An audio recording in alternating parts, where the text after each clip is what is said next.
thank you very much. I appreciate it, and it's an incredible honor to be here and to meet. We just said hello to Reggie, and I've seen so much with Reggie and his incredible brother and family.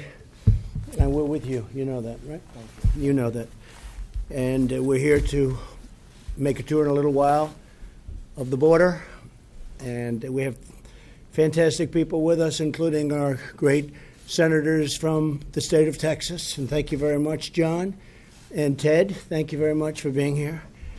And our lieutenant governor, who's been my friend for a long time. And I also hear your son is doing a very good job. He's working hard every day. I hear he's doing a good job. So I want to thank all of you for being here. And we're going to go around the table and say a few words. Attorney General, thank you very much for being here. Appreciate it. What a job you've done. Big victory you had recently, too. We did. It was a very important victory. The individual mandate, we're going to see if that holds up, because it should. That was the excuse they had, and now we'll see if it holds up, right? But I think you're going to be in great shape. I'm honored to be in McAllen, Texas, with the heroes of Border Patrol, and they are heroes. You know, you have so much. Border Patrol, ICE, and law enforcement generally. You take so much heat, you take so much abuse from people that don't know what they're talking about. I want to just say that you have a friend with this administration, and you have a friend with me. Yes. Nobody does a better job. Nobody does a better job.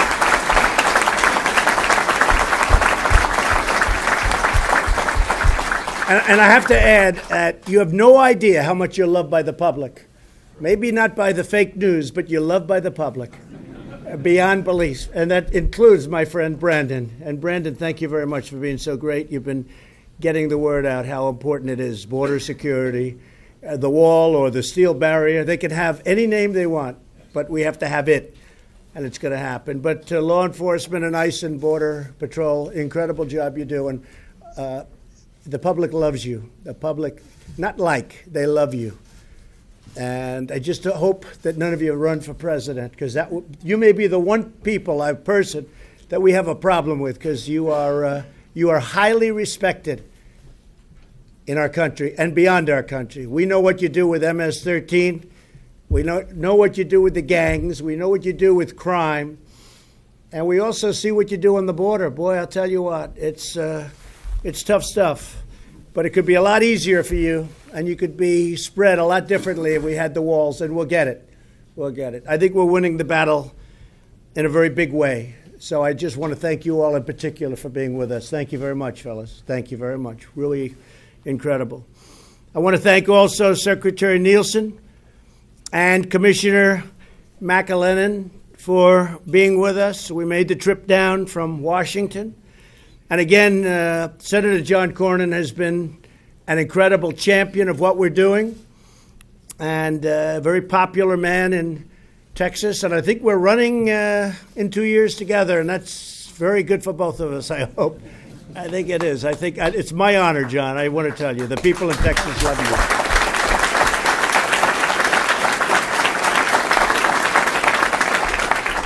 And we have another great friend of mine, Ted Cruz, and he is a friend of mine, except for about 4 or 5 months in between. I was telling John that Ted and I were on the campaign. We liked each other so much, and I said, look, at some time that'll end. Right, Ted? But we actually would do joint appearances together, and the press would say, when's it going to end? I said, it'll happen. Ted would say, too, it'll happen. We didn't know it would be quite that violent. But then the friendship is at least equal to what it was. And I just want to congratulate you, because I was here. We had that arena with about 22,000. That was the Houston Arena. That was an incredible night, right? And we had, I think, 109,000 or 106,000 people wanting to come. They had thousands outside.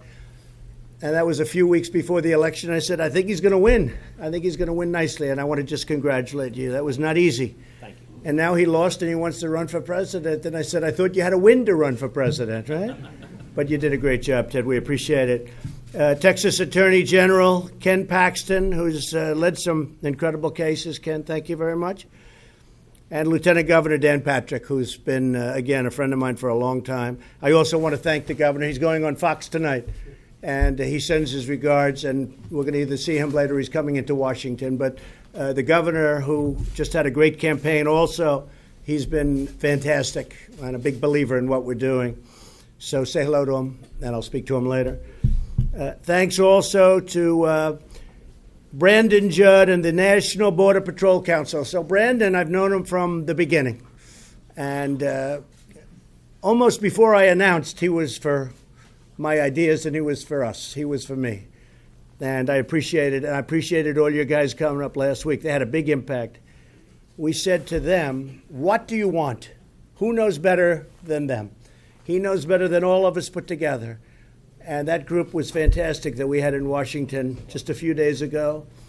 And they went on television, and anybody that listened wouldn't even have a doubt about it. So, Brandon, thank you, everybody. We appreciate it very much. Done a fantastic job. The Border Patrol's Rio Grande Valley sector. Who is from the sector? Do you have any specific guys here from, and ladies? Quite a few. Now, are you tougher than the rest? Are you just tougher than the rest? I don't know, maybe.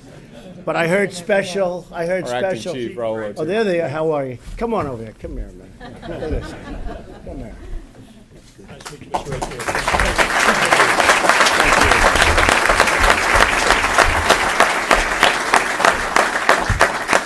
That's fantastic, and I've heard so much about all of you, and we're going to spend a little time in a little while together. I don't know if we're walking or flying, but either one is okay with me. We're going to see a lot. But thank you for being here. In a few moments, the American people will hear directly from our frontline border agents about the tremendous flood of illegal immigration, drug trafficking, human trafficking, a phenomena that has been going on for 1,000 years or more, and that you think was something that modern society wouldn't have. And hate to tell you that because of the internet, it's worse than ever before. Human trafficking, it's a horrible thing. And much of it comes, it's a world problem, not a U.S. problem only. And they come across the border, and it's a bad thing. And they drive. They just go where there's no security, where you don't even know the difference between Mexico and the United States. There's no line of demarcation. They just go out, and where there's no fencing or walls of any kind, they just make a left into the United States, and they come in, and they have women tied up. They have tape over their mouths, electrical tape, usually blue tape, as they call it. It's powerful stuff, not good. And they have 3, 4, 5 of them in vans, or 3 of them in back seats of cars, and they just drive right in. They don't go through your points of entry. They go right through. And if we had a barrier of any kind, a powerful barrier, whether it's steel or concrete, if we had a barrier, they wouldn't be able to make that turn. And they wouldn't even bother trying, because they can't go through the points with people. So we would stop that cold. We would stop it cold. And they can't fly in, obviously, for obvious reasons. So we'd stop human trafficking in this section of the world. I think would stop at 90, 95%, a tremendous percentage would stop. And you also have the criminal gangs coming in. They don't walk through the points of entry. They come where nobody's around. And you're talking about hundreds and hundreds of miles, 2,000 miles, but we need 500 miles of border. One of the things that has happened is, and I was explaining to the 2 senators and to Dan in the car, that one of the things that really is happening is, without saying it too loudly, and I told him, and Dan said, could you repeat that story? When I say Mexico's going to pay for the wall, that's what I said. Mexico's going to pay. I didn't say they're going to write me a check for $20 billion or $10 billion. Nobody's going to write a check. I said they're going to pay for the wall. And if Congress approves this incredible trade bill that we made with Mexico, and Canada, by the way, but with Mexico in this case, they're paying for the wall many, many times over. And Dan said, would you do me a favor, say that? And I do say it, but the press sort of refuses to acknowledge it. When I say Mexico is going to pay for the wall, that's what I mean. Mexico's paying for the wall. And I didn't mean, please write me a check. I mean, very simply, they're paying for it in the trade deal. And sometimes I'd say that. So hopefully people will start to understand. Now, if the deal doesn't get approved by Congress, which would be hard because it's so much better than NAFTA. NAFTA was a horrible trade deal, one of the worst ever made. It really hurt our country. But now we have the USMCA, and it's a great deal. And I think that you're going to see some tremendous improvement for the farmers and for the people of Texas. So law enforcement professionals at DHS, the men and women in this room, have told us what they need to secure our border. These are the people we went to. It's not only the wall or the barrier, it's the equipment for seizing the drugs. We have tremendous equipment today. It's expensive, but tremendous equipment that when you do drive through one of the ports of entry, we have equipment that will be able to detect the drugs. And it's the finest in the world, and we're getting it ready. It's part of what we're asking for. It's not only the wall. And we've taken their recommendation straight to Congress. But Congress, as you know, the Democrats are holding us up because they don't want it. They think it's good politically. I think it's a disaster for them politically. But I'm not doing it for politics. I'm doing it because it's right. I'm doing it because it's right. And before, when I left Washington, I said they can't have a problem with crime because the people that are coming in, the criminals, the gangs, the traffickers, the drugs, it's all crime. And the only way you're going to stop it is the way these people are strongly recommending that it be stopped, Brandon. So hopefully, I hear we're making a lot of progress. I even hear certain members of Congress, the Democrats, are saying we better get this thing going. This isn't working out too well for us because nobody's going to win the battle of strong borders and no crime as opposed to open borders and crime doesn't matter, because that's what they're saying, crime doesn't matter. We have people that have been so horribly hurt, families that have been so horribly hurt by people that just come in like it's like just come into the United States, do whatever they want. In many cases they leave and then they'll come back, or in many cases they stay. And we've done a very good job at the border considering we're not given the right laws. We have laws that are so bad. They're archaic and they're horrible, and we don't have the barrier.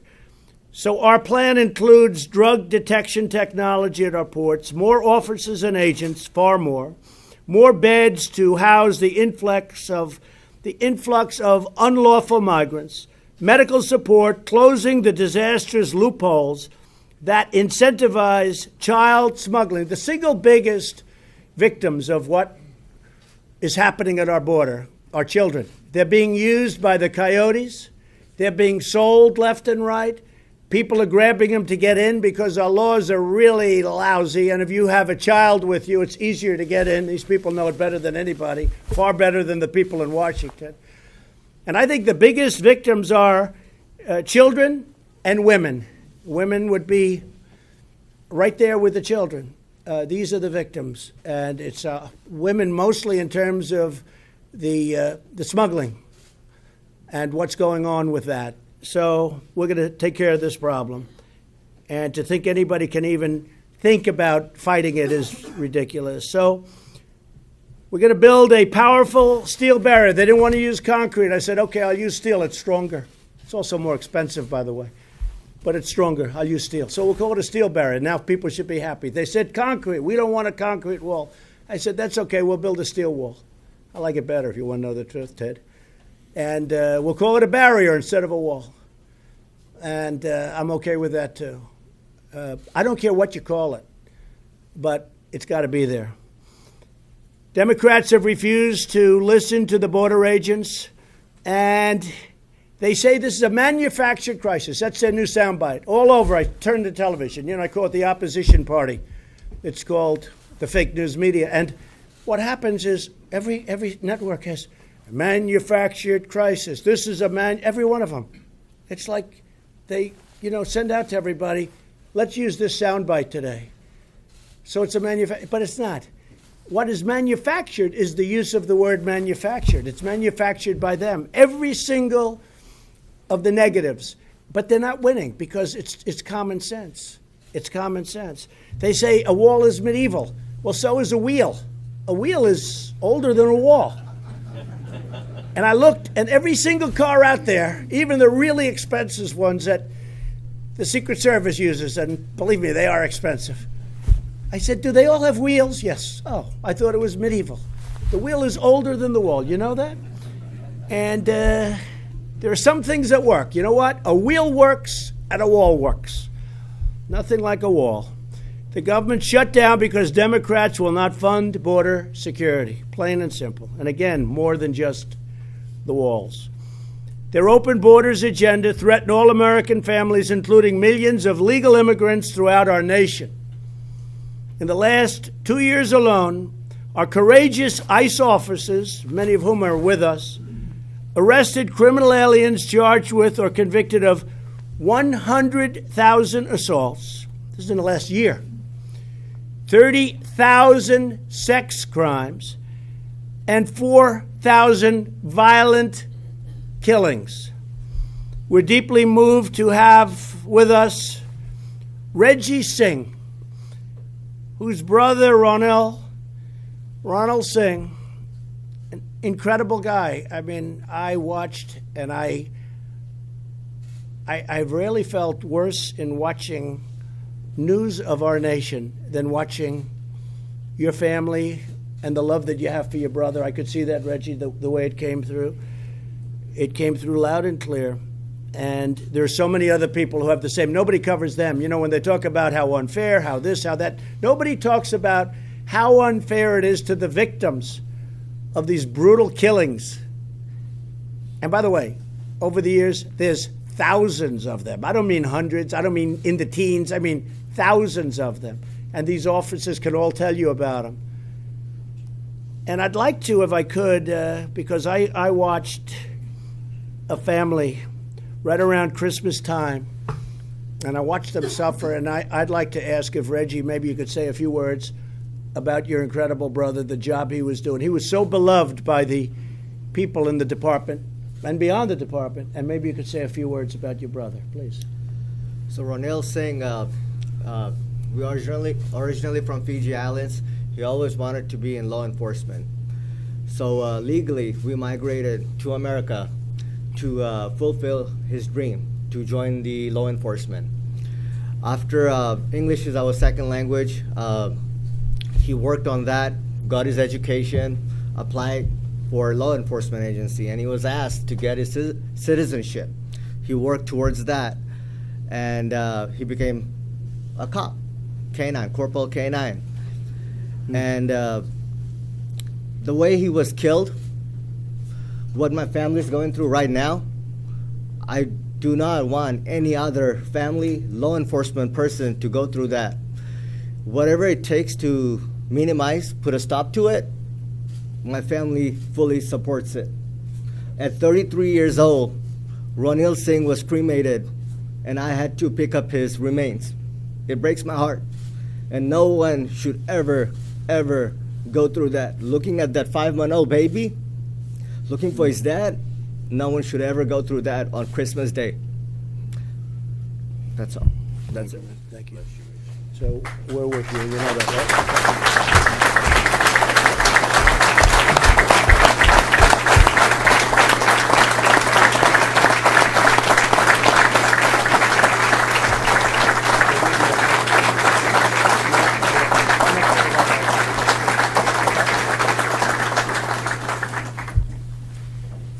That was a tough one, too. That was a tough one for a lot of people. Not only the family, for a lot of people in this country. That was a tough thing to watch. Also with us, Marie Vega, whose son, Border Patrol agent Javier Vega Jr., who is another person who was loved by so many in the department, on the Border Patrol. We had so many people talking. They're still talking so much about him. It happened in 2014. He was out fishing with his wife, his parents, and his kids. And Marie, I'd like to maybe say a little bit about your son, because he is so loved and respected still in this room. Please. Thank you. Thank you. My name's Marie Vega. We have 2 sons, my husband Javier and I. Very proud of both of them Marines. Harvey, at a very young age, expressed a love for law enforcement. And like, you know, the parent that wants the child to grow up and be something and be a productive human, we supported him.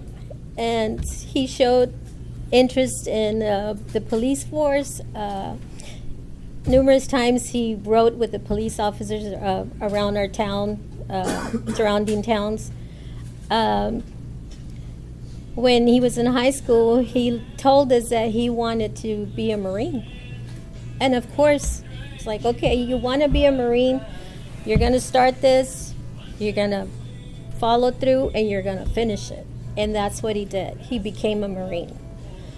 Upon leaving the United States Marine Corps, he went to college, became a biomed engineer, and almost immediately after graduating, he was offered a job at Christus Pond in Kingsville.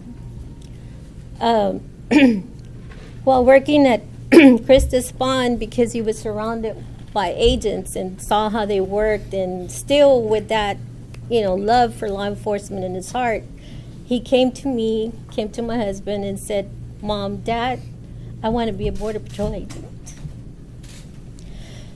And of course, again, okay, you want to be a Border Patrol agent, then you're going to be a Border Patrol agent. And he became an agent. I always worried about him, like I worry about our family now. I want them to go to work, be safe, come home to their family safely. And I always, every day, I was, scared that I would lose my son. Never in my wildest dream did I ever imagine my son dying at a family outing. It was supposed to be a peaceful, fun, fishing afternoon, and it didn't happen that way. It didn't happen that way because we had a criminal, illegal alien that killed him. He came thinking that he was entitled to one of the 2 vehicles that we had there. No family, like Mr. Singh says, should go through this. No one. No family should suffer the loss of a child. A parent should not have to bury their child. We need the wall, and when I say we need the wall, I don't mean just build a wall. There's other things that we need to do also. We need to enforce immigration laws. Right. We need tougher judges. We need the wall itself. Our Border Patrol agents need to have what they should have, the equipment, the materials they need to do their job. Thank you very much. You're 100% right. Thank you.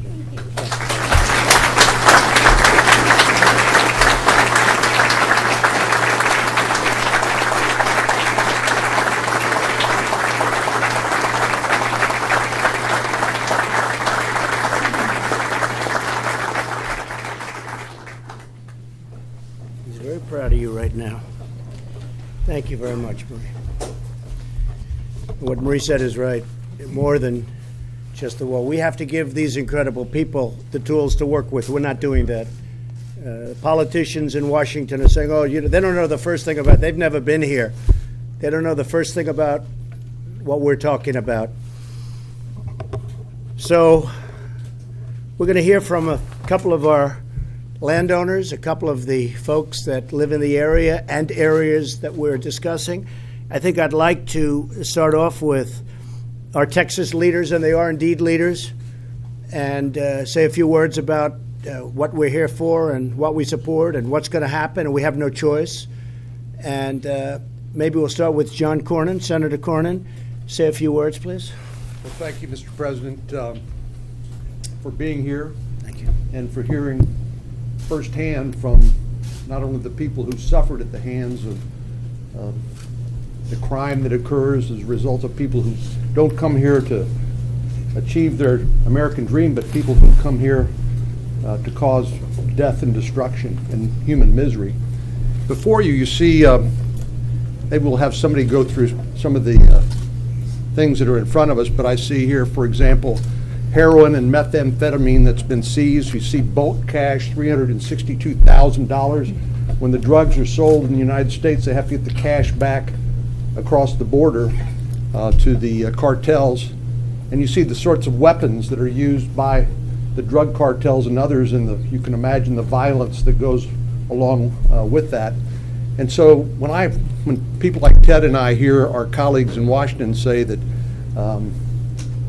this is a manufactured crisis, we kind of wonder what planet they've been living on, because this is not just about economic migrants. This is about people who exploit the vulnerabilities in our border. This is about the 70,000 people who died of drug overdoses in America just last year. A substantial portion of it is from the heroin that comes from Mexico. 90% of the heroin that is used in the United States comes from Mexico. And as you point out, the human tragedy associated with human trafficking, sex slavery, modern day slavery, all of that's associated with our inability to control the way we need to control our southern border. So thank you for being here. Thank you for your concern. And I want to particularly thank Mr. Singh and Ms. Vega for their willingness to come and tell their story and their courage. Thank you, John, very much. Senator Cruz? Well, Mr. President, welcome back to Texas. Thank you. Thank you. Glad to welcome you to the Valley. One of the things you said a minute ago about the men and women here at Border Patrol and ICE is you referred to them as heroes. And that is exactly right. These are brave, courageous leaders. I've been out on midnight patrol with the agents here in the RGB sector. And they have a difficult job that they do each and every day. They risk their lives. All of us, Mr. Singh, our prayers are with your family, the tragedy you endured. Nobody should have to endure. Ms. Vega, we love you, and Mr. Vega is sitting back here as well. And this whole community loves the Vega family and has mourned their son's loss alongside them. Illegal immigration produces tragedies every day.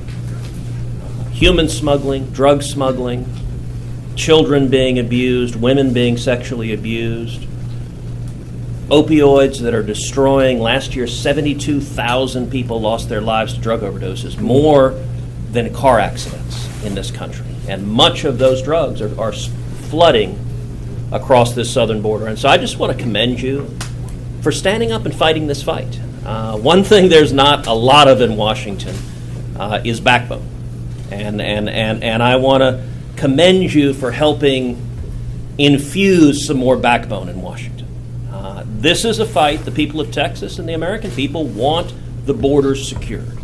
They want the federal government to have the backs of the men and women in this room that are risking their lives to keep us safe. And so thank you for highlighting this crisis. When we see politicians go on TV and say the border's secure and there is no crisis, they are ignoring reality. They're ignoring the lives that are jeopardized each and every day. So thank you for leading this fight. Thank you very much, Ted. I appreciate it. Thank you.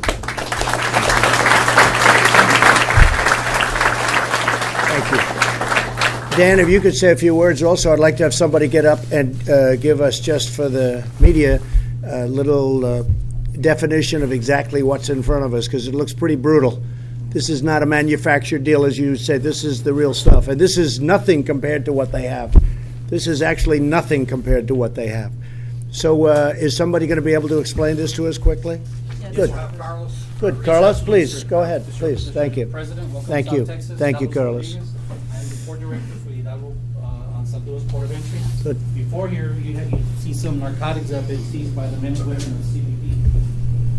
As you can see right here in the two tables to my far right and left here, these are 117 kilograms of methamphetamine and 12 kilograms of heroin that were seized in a commercial conveyance that was making entry at the port of entry. Officers noticed some discrepancies. The conveyance was referred to X-ray technology, and it was during the exam they were able to identify anomalies within the conveyance. With the use of our canine detector dogs, we were able to seize this merchandise. Right here at this particular one, these are fire extinguishers. These fire extinguishers were intercepted at the port of Progreso, Texas, It was a male that was driving into the United States, and the 2 fire extinguishers were used in the importation of methamphetamine and heroin, 100 grams of heroin and the 8 keys of methamphetamine as well. Also, we have some weapons that were seized at our ports of entry, also with the assistance of our federal partners and state partners as well. So we have 3 Colt handguns that are gold-plated, encrusted with diamonds. Those were seized at the Laredo port of entry. You have an AR-15 that was seized with the assistance of our state and local partners with the task force officers. You have an AK-47 that was seized by the officers at the Hidalgo port of entry going southbound. During a southbound inspection, there was nervous behavior that was displayed by the driver. Subsequently, the officers were able to find the AK-47 hidden in the back seat. You also have a 50 caliber rifle. During the inspection at the port of entry, officers with the use of NII equipment or x-rays were able to detect a compartment. That compartment was found in the back seat of a vehicle. Subsequently, with the assistance of our Homeland Security investigative partners and Air Marine, there was a surveillance that was conducted on the vehicle, went to a undisclosed location. From that location, a traffic stop was conducted, and the 50 caliber rifle was found, sir. Now, these 3 guns that you see, they're gold-plated handguns and with diamonds encrusted.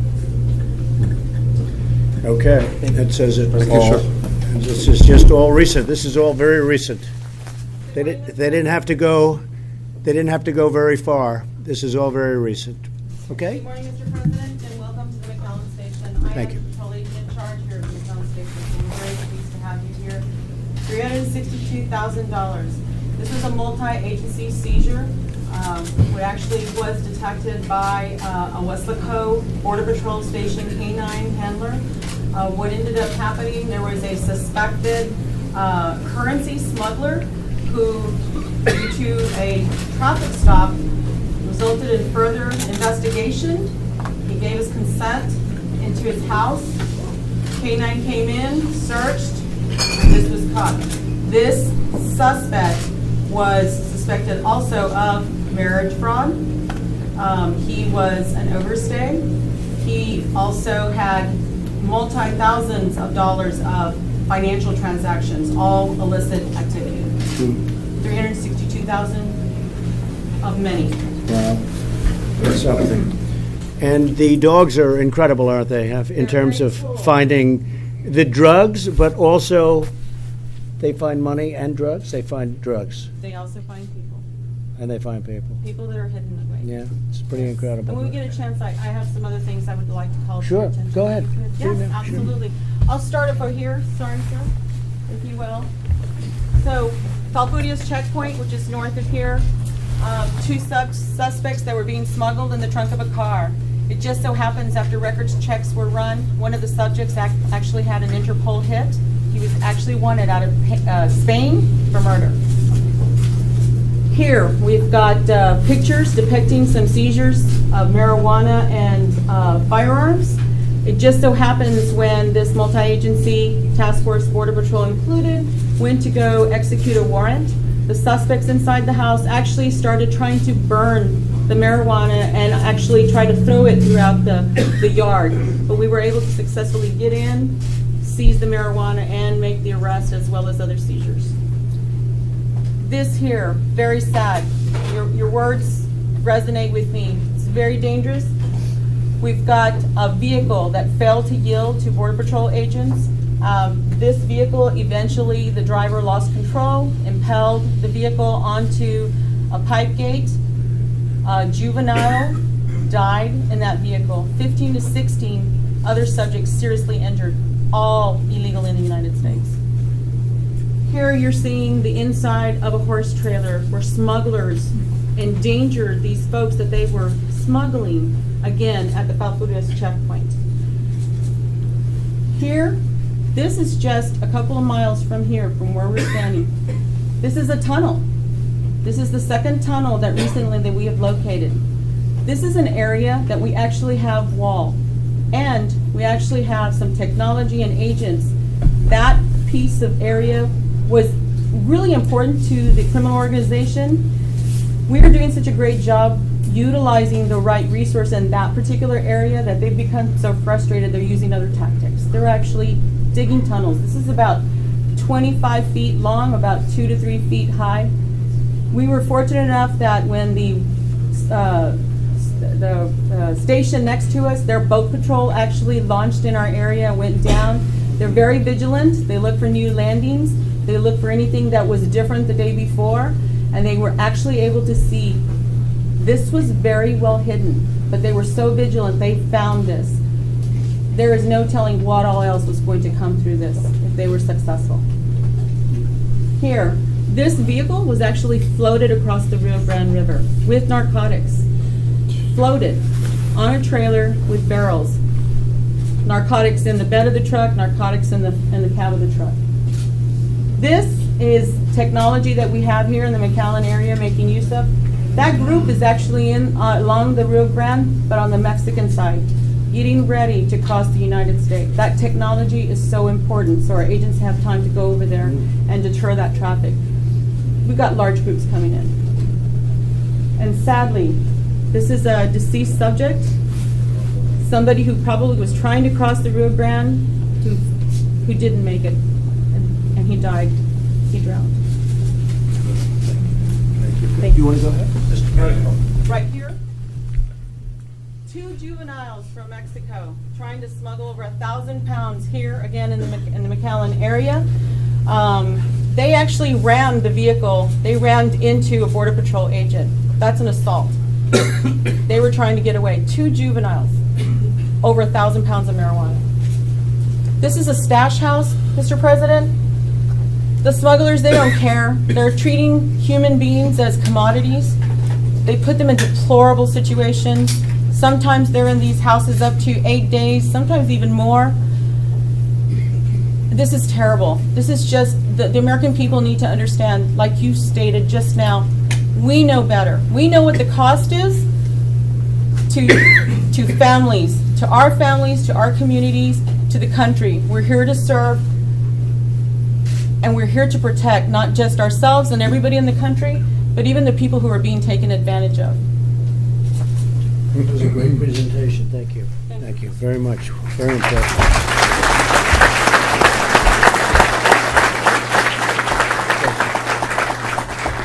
Dan? Mr. President, I wanted to share with you that our state troopers seized 94.5 pounds of fentanyl last year, which on the street breaks down to 21 million lethal doses.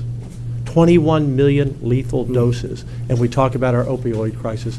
To those of you who say this is a manufactured crisis, it's a manufactured cover-up by your opposition. We had 500,000 people apprehended crossing the border from San Diego to Brownsville last year, more than half in Texas, and most of those in this sector. Between Brownsville and Falcon Dam, we need the wall, we need the fencing. We have 54 miles. You're about to build 22 more miles, which leaves about 128 miles. On the other side of the border here, about 10 miles away, Mr. President, there's a city of 1 million people, Reynosa, without a police force. Every night, running gunfights in the streets between the Mexican Marines and the cartels, just 8 miles from here. And anyone who says we don't need a fence or a wall or a barrier or more law enforcement, they're deceiving the American people. So you're right, Mr. President, and we're with you. And they say it's immoral. What's immoral is all the killing that's taking place by people just walking across. They're deceiving the American people. That's They immoral. are. They are. And they know better, and they all know. Yeah. It's an indefensible position. And even people that aren't into it like we are, where we're studying it and working and we want to end it and we can end it, everybody knows that what we're saying is right. And the economic impact to the country in Texas, we have 1 million students who aren't proficient or don't speak English, and these are good people that want to come here, but there's a tremendous cost to the taxpayer. That's about 1 out of every 5 students. The health care cost and the humanitarian cost. No one should have to die trying to come to America. And the Democrat opposition is creating that situation. Yeah. Okay, well, I want to thank you, and I think a lot of Thank you people for are coming. getting it now because it's very simple. It's not complex. If we don't have a barrier, a very substantial barrier of some kind, you're never going to be able to solve this problem. And everybody gets it, whether you're educated in this world or not educated in this world. You don't have to be at all. They all get it. And that's why you see Congress now. Democrats in Congress are coming out and say, hey, we don't like this subject. There was just a big article. I won't give your competition the publicity, but there was a big article in a very important media outlet that just came out where a lot of the young Democrats just elected to office are breaking up, and they're saying, hey, wait a minute, this, our position, meaning the Democrats' position of no barrier, no wall, is indefensible. And it's going to happen. It's going to happen more and more because it's common sense. Mark, would you say something, please? You've done a great job. Well, Mr. President, I'd like to say that, as you well know, the Department of Defense is fully supporting the Department of Homeland Security and Customs and Border Patrol with thousands of service members from multiple components, and we continue to lead forward and willing to support in the mission as we look ahead. And I called on you and I called on the Department of Defense to come down and help because we had caravans forming. We have another one forming, believe it or not, in Honduras, and we pay them tens of millions of dollars. They do nothing for us. They do nothing. And if you think that country is trying to stop, don't believe it, okay? And that goes for Guatemala, that goes for El Salvador. If they want to stop it, they can stop it. But they form, and then they come in through Mexico. They break in, and you saw what happened. They broke in because they didn't have the wall. And I think they're thinking about building a wall on their southern border now. But I want to thank the military. They've been incredible. They came up, and from day one they worked. Nobody's seen anybody work like that. And they put the essentially barbed wire, but it's called barbed wire times 10. And it was very effective, to put it mildly, very effective. Without that, it would have been a stampede right into our country. So I just want to thank the military. I know you're still working with us on it. And unfortunately, I have to tell you that they have another one forming, and we'll handle that as it happens. And we're working with Mexico. We appreciate that, but we're working with Mexico very much. Attorney General, please say a few words. Sure. And thank you so much for coming to the border. So many people in Washington talk about the borders if they know what's going on and they don't come down here. So thank you. Also, thank you for your vision, your persistence, your willingness to stand up. I think like no other leader we've had, president or non-president, you've done more for border security to push this forward. And look, we have two stories, horrific stories of people losing their lives. And in Texas, unfortunately, you're not the only two families that have suffered. We keep track of statistics in Texas related to border security. Our state police has addressed hundreds of thousands of crimes, hundreds of homicides, and so we have hundreds of thousands of stories just like this that have affected real people and our families in Texas, and so thank you for addressing that. We also hear that the narrative is that the wall won't work. If you go to El Paso, we put up a barrier there. I think it was under the Bush administration. It's over 100 miles long. El Paso used to have one of the highest crime rates in America. After that fence went up and separated Juarez, which still has extremely high crime rate, the crime rates in El Paso are now some of the lowest in the country, so we know it works. So the narrative is incorrect, and we've tested it in Texas. And finally, I wanted to say something about your comments about human trafficking. I started a human trafficking unit my first year in office, and I did it largely because of the border. We have the second highest human trafficking rate in the country. Over 300,000 people are victims of that crime every year. That's the research.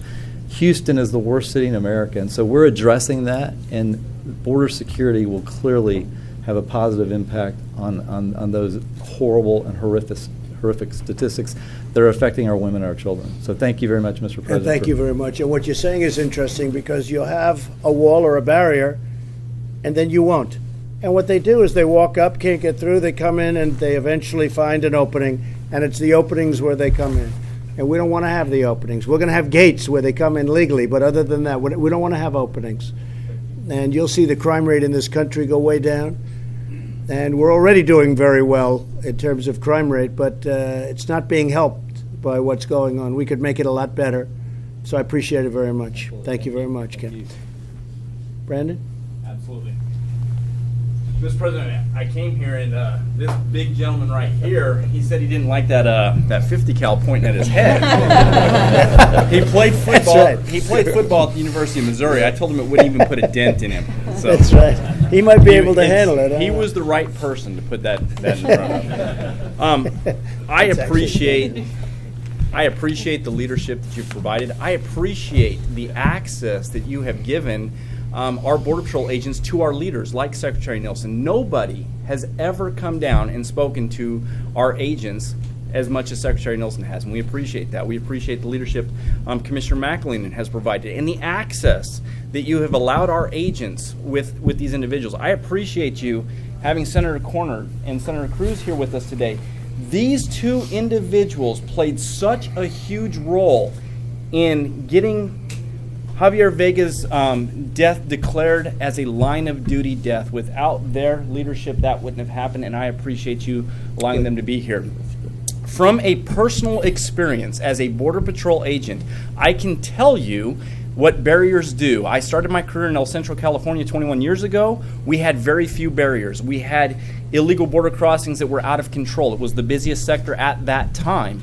We put up physical barriers and illegal border crossings dropped exponentially. I then went to Naco, Arizona. We were the busiest station at that time, 2004, 2005. We were arresting one small station. We were arresting over 100,000 illegal aliens per year at that station. We built physical barriers. It dropped from 100,000 down to 20,000. That's how physical barriers work. They work, and we appreciate the leadership that you're providing in order to get us those things that we need, such as personnel, technology, and the infrastructure, which is barriers. Thank you very much, Mr. President. Thank you very much. And Brandon, it's been, you just sit here listening. It's like not a contest. There's no two sides or anything. And all they're doing is looking at 2020. And they figure they can't win. Maybe they can do this, or they can come up with some other issue. I can tell you about another couple of issues they're using, and because we've had great achievement, but I won't consider myself to have that great achievement unless we can straighten out your border, and we're working on it. And your son and your brother will not have died in vain. I can tell you that. They will not have died in vain. It's a very important purpose to all of this. Very important. Monty, I agree, that's a very uncomfortable position. I don't know. I wouldn't want to be in that chair, but you're a tough guy. You can handle it. Yes, please, say a few words. Mr. President, first thing I want to say is thank you for taking the time out of your busy schedule to come down here and address the situation that we do live on a daily basis. Not only us as ranchers or anything, but all the law enforcement agencies.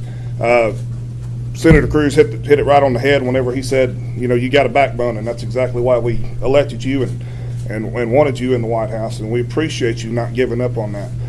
I grew up in the Rio Grande Valley, born and raised down here. My family's third generation down here. 15, 20 years ago, we didn't have this kind of problem.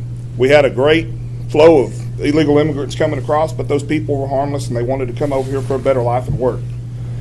Unfortunately, it's not the same thing anymore. There's been many times where we'd be out on the ranch, or even at 3 o'clock in the morning, cold, drizzly, raining night, have a family come up and beat on my back door or on the front porch.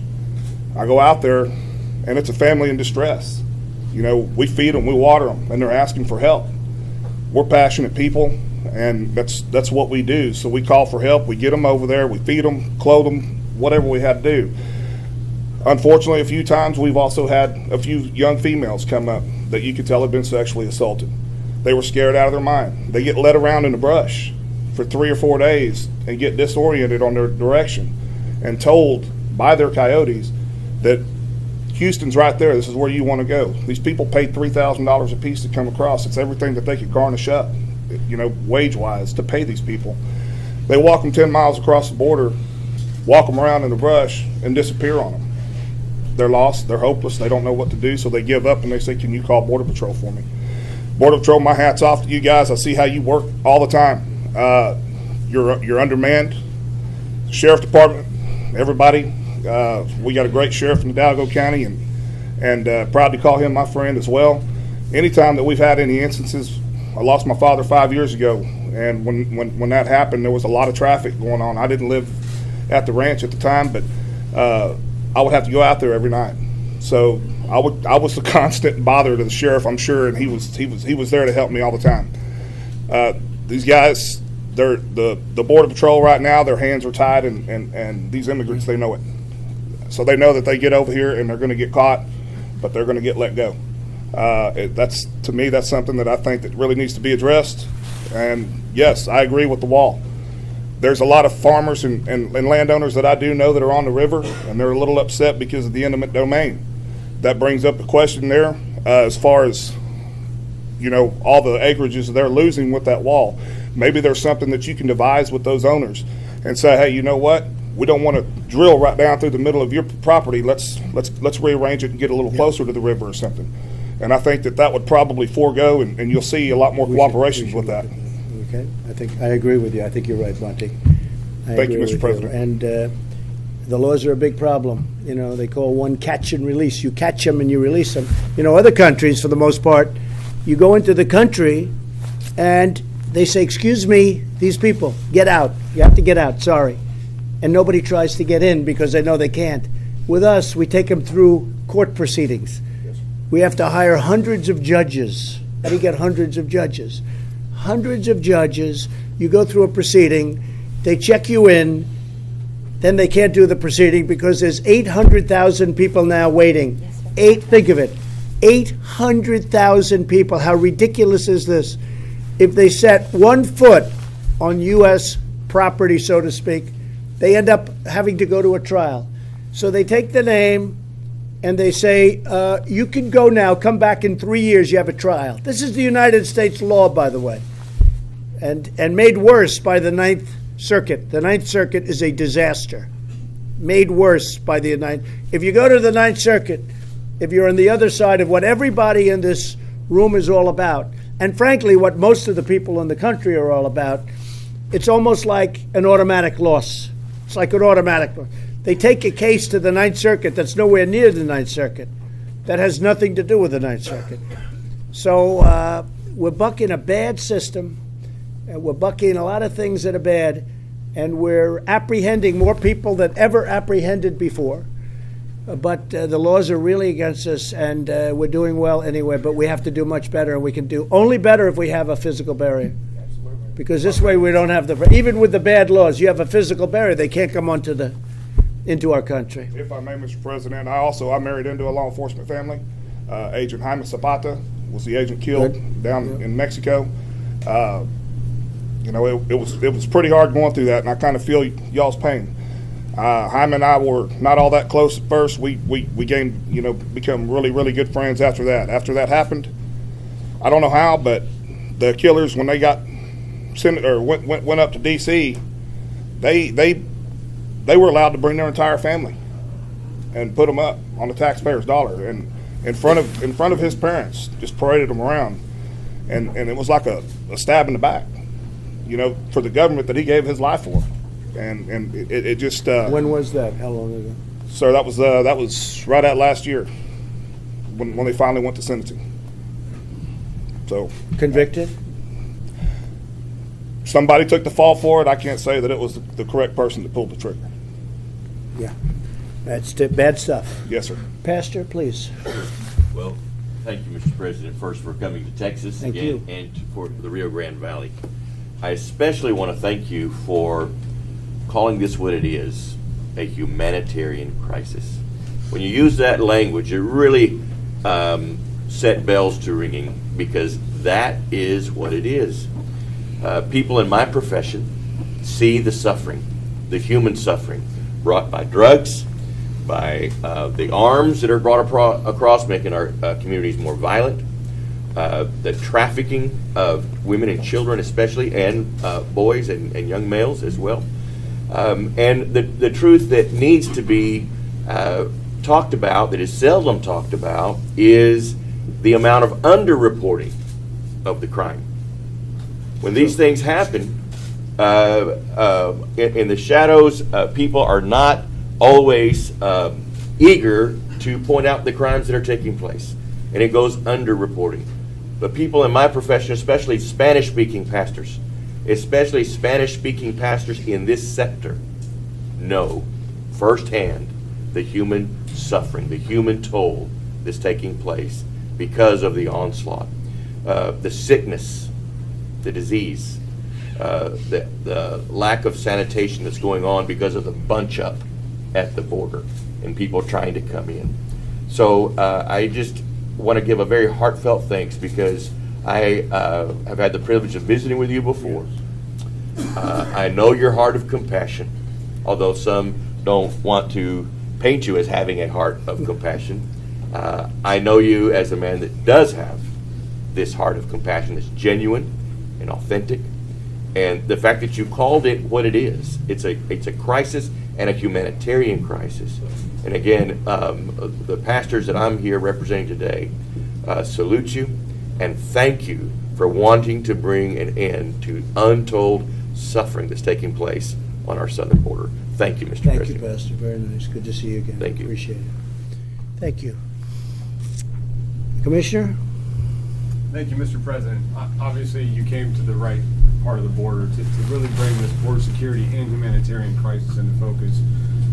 Number one, for illegal crossings. Number two, for hard narcotics, both between our ports of entry, as you saw from the briefing, and at the ports, and then the humanitarian cost. The families and children crossing here, over half the families that cross our border in the whole country cross here in South Texas. And so we have our men and women, our trained law enforcement officers, dealing with care for children and families in a very challenging environment.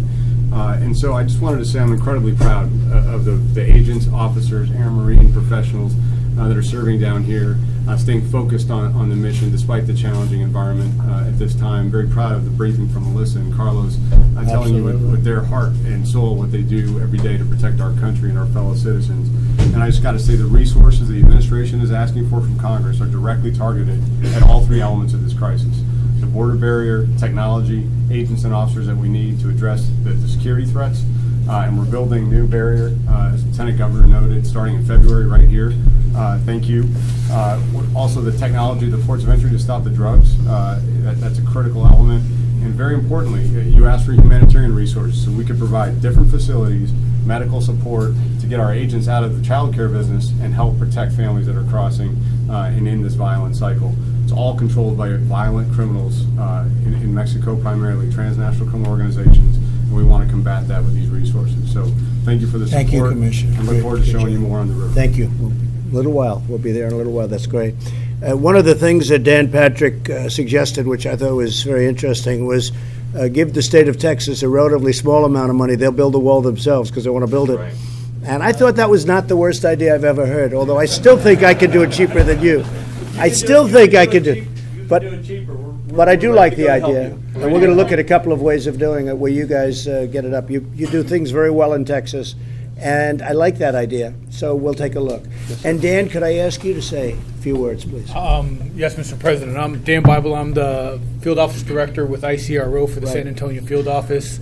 And with the inflow of the immigrants that are coming across in these unprecedented numbers, our officers also are coming down to the border to support that effort to deal with the women and children. But those are the same officers that we would be using in the community itself, looking for those public safety threats and criminal aliens, which are now reprogrammed to come down here to deal with the humanitarian crisis.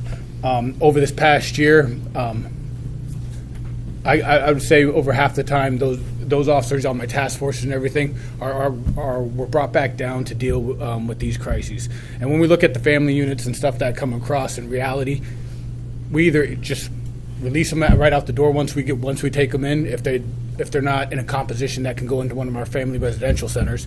But even if they get to one of our family residential centers, due to some of the legal decisions and stuff, we have 20 days to release them from there. So essentially they're being just released to the street as well. So pulling our officers away from doing criminal enforcement to just basically release family units, it's kind of deteriorating the system, and also reducing the secondary how would you put it, barrier for them to keep coming, right? I mean, once you get past, if all my agents are at the border doing this, they kind of get a free run in the communities, which make the communities less safe. And you're right. And it's not just what's going on at the border. That's really almost a lesser problem. They get through the border, and then they filter out throughout the whole country. And you have MS-13 all over Long Island and all over other places. We're getting them out by the thousands. the ICE folks are doing incredibly in getting them out, and they are rough and tough. But I will tell you a little secret: ICE is a lot rougher and a lot tougher and a lot smarter. But still, it's a lot of people that they have to get out. But it's not the crime at the border, which has got its own problems. It's what happens once they get through the border and they're dispersed, or they disperse themselves throughout the country. And all of that crime is because of it. Yes, John? Mr. President, I know, just before we end, and I suspect we'll hear from Secretary Nielsen, who's doing a great job at DHS, but I just want to acknowledge all the local officials here, the mayors and the county judges and others who support these men and women who wear the green and blue uniforms. Right. And who basically end up having to try to manage this humanitarian crisis that's flooded across the border because of the gaps in our law that you've already described. And we are set up as a country to deal with legal immigration. We applaud legal immigration, but illegal immigration, particularly when it floods over here, we're just not prepared for, especially with these large caravans, and it's created a humanitarian crisis that these men and women who are local elected officials have had to deal with. So I wonder if you wouldn't mind if we asked them to stand, Please. so we could recognize them and thank them for what they're doing.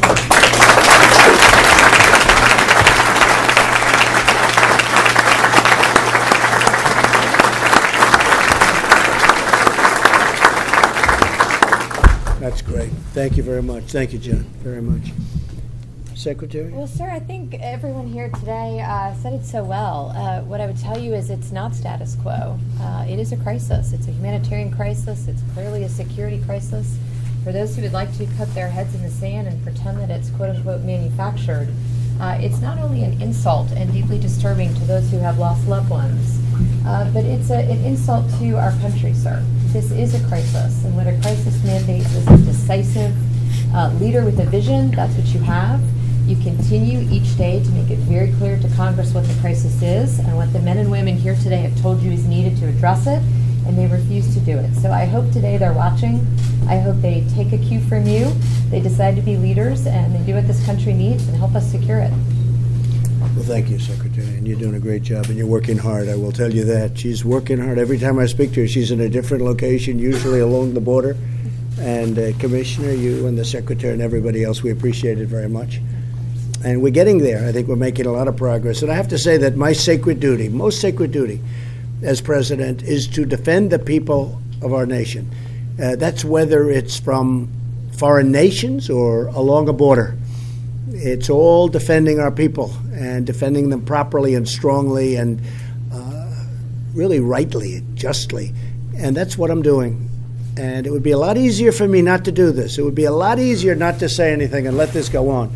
This should have been taken care of 30 years ago, 20 years ago, 10 years ago. It should have been taken care of. I've seen all the speeches made by all the presidents and a lot of people that worked under the presidents. And you say, what happened? Nothing happened.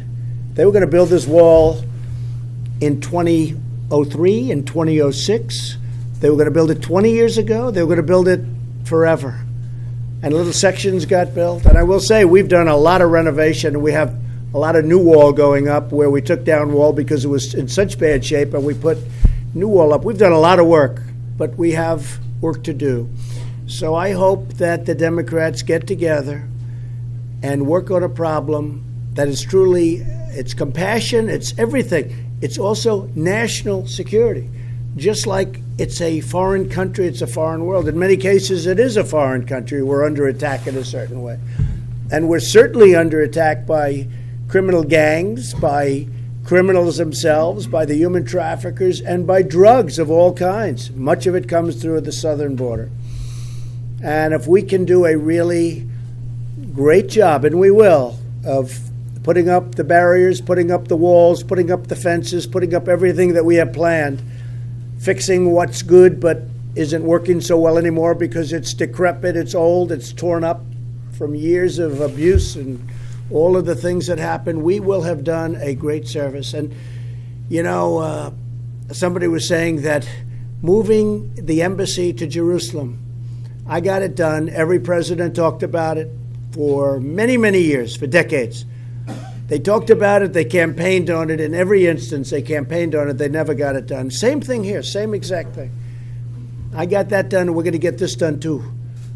And this is really the defense of our country, and this is compassion, Pastor, very much so. It's compassion. It's compassion for our people, and we don't want to have situations like Reggie had in his family where he lost a brother who was special, or like Marie had with your son, who was, I mean, they still talk about your son as being such a great young man. We don't want that. We don't want that. So we're working very hard. We're going to get it done. We are really on the right side of an issue, and I think actually, I know you don't see it yet, but I have feel about things. I think the other side is starting to get it. I may be wrong, but I really believe the other side is starting to understand what's going on.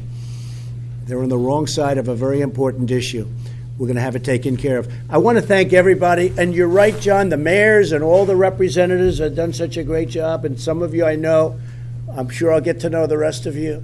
But especially I want to thank Marie, and I want to thank Reggie for being here. And I want to thank all of the people, Border Patrol, Brandon, thank you very much, Border Patrol, ICE, and law enforcement for being here. We are with you 1,000%. Thank you. Thank you very much. Thank you very much. Thank you very much, everybody.